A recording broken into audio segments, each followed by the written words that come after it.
All right, Line Sleep's melody. So look at the tab, and I always try to encourage people to look at the tab ahead of time. Our first instinct is to play the first note, whatever it is, no matter where it is on the fretboard, with our pointer finger, right? But if you look at the notes on the fretboard, on the tablature, we're going to start on the 3rd fret of the E string, right? I encourage you to use your middle finger for that one. And then the lowest fret you're going to hit is going to be the 2nd fret. So we're going to use our pointer finger every time it says 2. In this particular one, it's only on the A string. And then our middle finger is going to be on the E string and the A string on the 3rd fret. And then we're going to hit the 5th fret with our pinky finger. What? So yeah, we're going to stretch it to the 5th fret in the second part of it. It's not listed yet, but we'll get there. So just keep that in mind.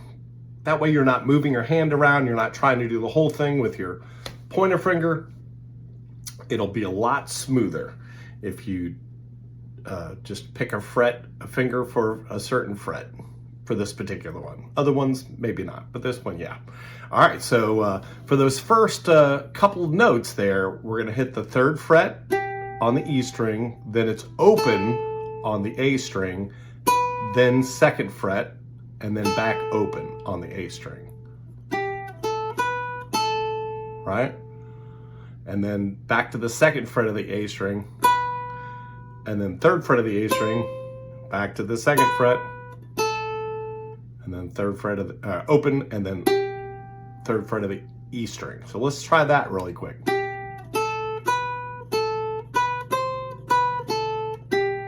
Right? So it's the melody line, but it's the vocal line, right? It's the melody line. So if you can think of the words that you're singing during that part.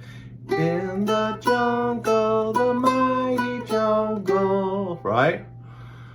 The lion sleeps tonight, right? So keep that in mind when you're doing it, and see how I'm matching the note with my voice. I'm just not saying the words, I'm matching it. That is great vocal training, right? As long as you're hitting the right notes here and you're matching it correctly here, that's great vocal training. But it's also ear training because you're listening to the notes and then trying to match it, right?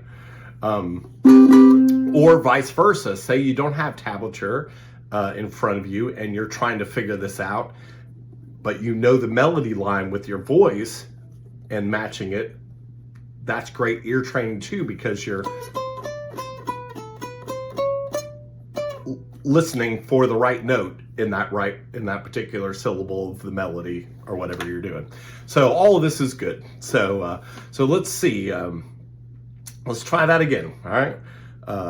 3rd fret of the E string, 1st note. All right. 1, 2, 3, 4.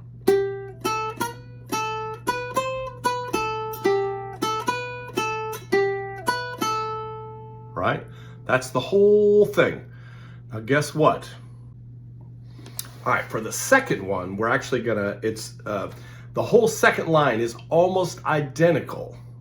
The only thing is the very beginning, the first 4 notes are a little different. The first note you're gonna hit, it's gonna be totally different. Pinky on the 5th fret of the A string, and then we're gonna go down to the 2nd fret, the jungle. And now from here on out, it's going to be exactly the same. In the jungle, right?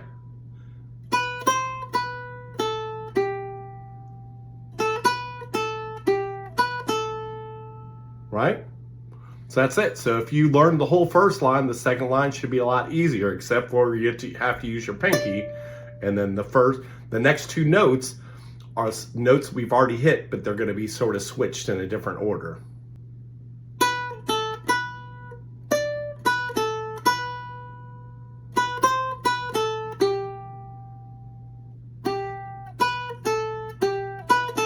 All right, let's sort of put some pauses in there and stuff like that.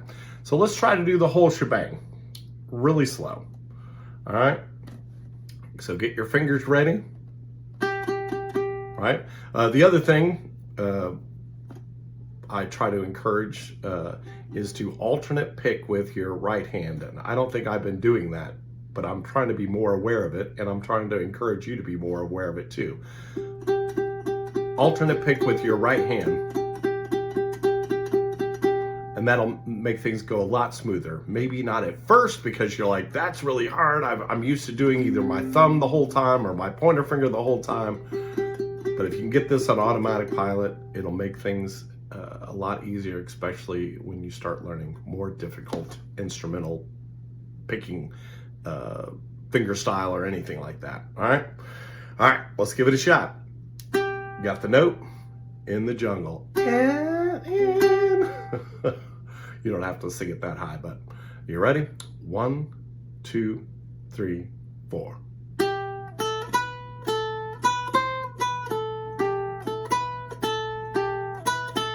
A little bit of a pause. Pinky on the 5th fret.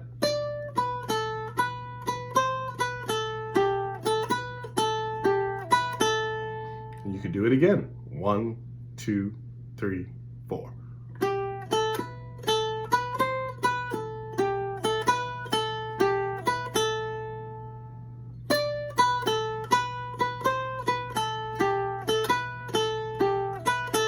I might have sped that up a little bit. Sorry about that. But that's basically it.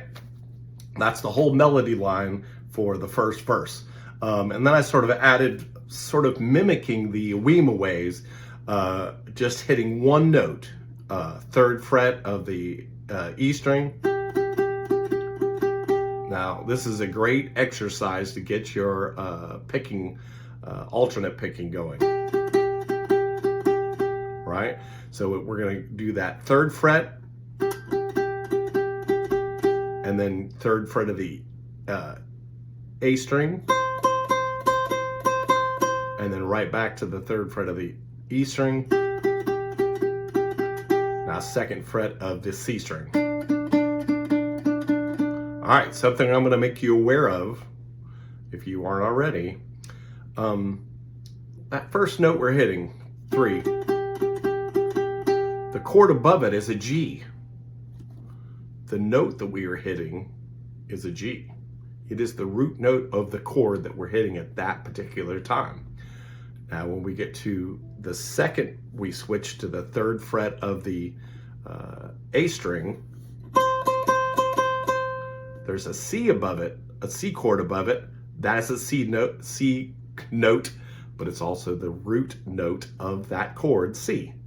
And then we go back to a G chord, back to the root note of G, right? Oops, I hit the wrong note. And then for the D, 2nd fret of the C string, right? C, C sharp, D, right?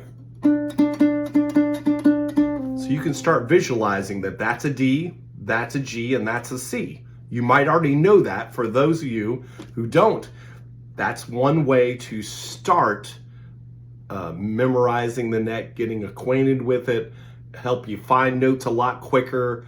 Even if you don't know all of them, you know the beginning is G, C, E, A, right?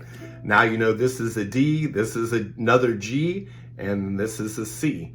So even if you don't memorize all of them, if you start acquainting yourselves where some of them are, it's easy to, oh, well, 2 up from that is this, and 2 down from that is this, or 1 step, right? It's like this note C, we just go 1 step, that's a B, and then 2 more steps, that's the open A, right? A sharp, B, C.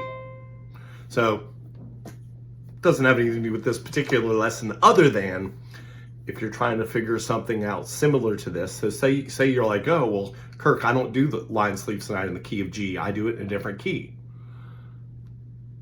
You can be like, all right, well, if I do it in the key of A, where's that A note? Right? If the G is here, G sharp, oh, there's the A, right? And then it's A, right? Because the next chord would be up 2, so that would be a D. A sharp, B, C, C sharp, D. Right? And then back to the A. And then we're going to an E.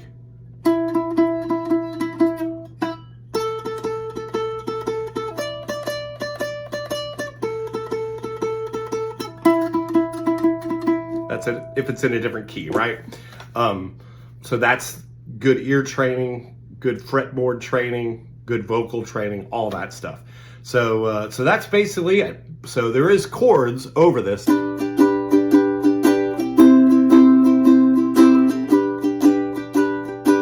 Right? That's the whole song, right? Whether you're singing, whether you're playing a melody, whether you're chanting the Yawima ways, whether you're playing a solo or whatever you're doing. That's the chords, G, C, G, D in the key of G. And that's where these tablatures match, the key of G. So just keep all that stuff in mind. And as you're learning stuff, you don't have to overanalyze every little thing, but every once in a while you gather one more piece of information that is applicable to other things beyond the thing you're learning. So yeah, just give it a shot, have some fun, add that in there. If you or your group play that already, add that in there. All right, have some fun. Great job.